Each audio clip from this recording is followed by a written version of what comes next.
मृत्यु के साथ रिश्ते मिट जाते हैं।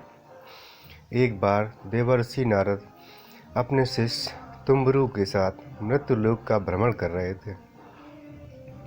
गर्मियों के दिन थे। गर्मी की वजह से पीपल के पेड़ की छाया में जा बैठे। इतने में एक कसाई वहां से 25-30 बकरों को लेकर गुजरा। उसमें से एक बकरा एक दुकान पर चढ़कर मोट खाने लपक पड़ा। उस दुकान पर नाम लिखा था शगाल चंद सेठ।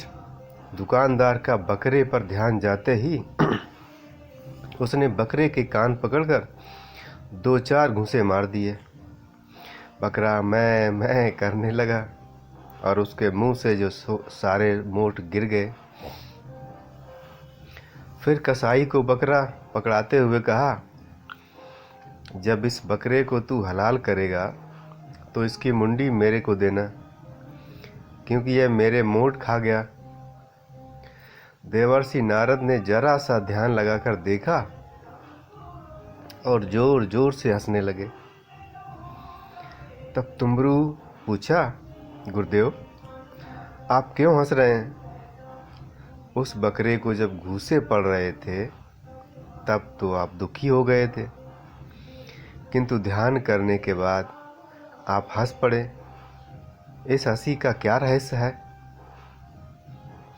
नारद जी ने कहा, छोड़ो भी, यह तो सब अपने अपने कर्मों का फल है। छोड़ो। नहीं गुरुदेव, कृपा करके बताएं।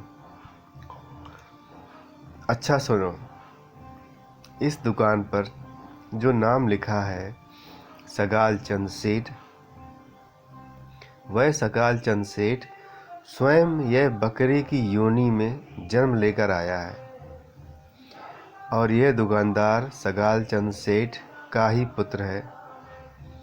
सेठ मरकर बकरा बना और इस दुकान से अपना पुराना संबंध समझकर इस पर मोट खाने गया।